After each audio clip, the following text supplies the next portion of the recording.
Welcome back. ಬೆಂಗಳೂರಿನ ಕುಮಾರ ಕೃಪಾ ಅತಿಥಿ ಗೃಹದಲ್ಲಿ ಕಾಂಗ್ರೆಸ್ ಉಸ್ತುವಾರಿ ವೇಣುಗೋಪಾಲ್ ಮತ್ತು ಡಿಕೆ ಶಿವಕುಮಾರ್ ಪರಮೇಶ್ವರ್ ಅವರು ಈ ಹಿಂದೆ ಮಾತುಕತೆಯನ್ನು ನಡೆಸ್ತಾ ಇದ್ರು. ಈಗ ಸಚಿವ ಡಿಕೆ ಶಿವಕುಮಾರ್ ಮತ್ತು ಆನಂದ್ ಸಿಂಗ್ ಇಬ್ಬರು ಕೂಡ ಕುಮಾರ ಕೃಪಾ ಅತಿಥಿ ಗೃಹಕ್ಕೆ ಹೊರಟಿದ್ದಾರೆ.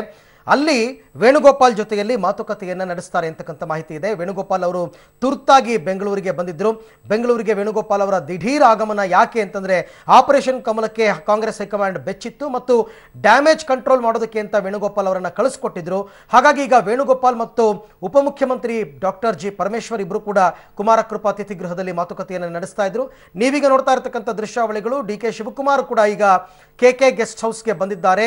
ಆನಂದ್ ಸಿಂಗ್ ಜೊತೆಯಲ್ಲೇ ಬಂದಿದ್ದಾರೆ.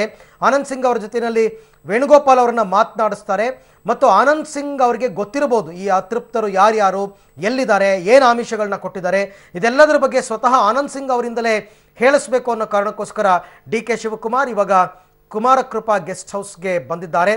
ಶತಾಯ ಗತಾಯ ಏನೇ ಮಾಡಿ ಈ ಆಪರೇಷನ್ ಕಮಲವನ್ನು ತಪ್ಪಿಸಬೇಕು, ಸರ್ಕಾರವನ್ನು ಉಳಿಸ್ಕೊಳ್ಬೇಕು ಅನ್ನೋ ನಿಟ್ಟಿನಲ್ಲಿ ಈಗ ಕಾಂಗ್ರೆಸ್ನ ಅಧ್ಯಕ್ಷ ರಾಹುಲ್ ಗಾಂಧಿ ಕೂಡ ಸೂಚನೆಯನ್ನು ಕೊಟ್ಟಿದ್ದಾರೆ ಡಿಕೆ ಶಿವಕುಮಾರ್ ಮತ್ತು ಸಿದ್ದರಾಮಯ್ಯನವರಿಗೆ.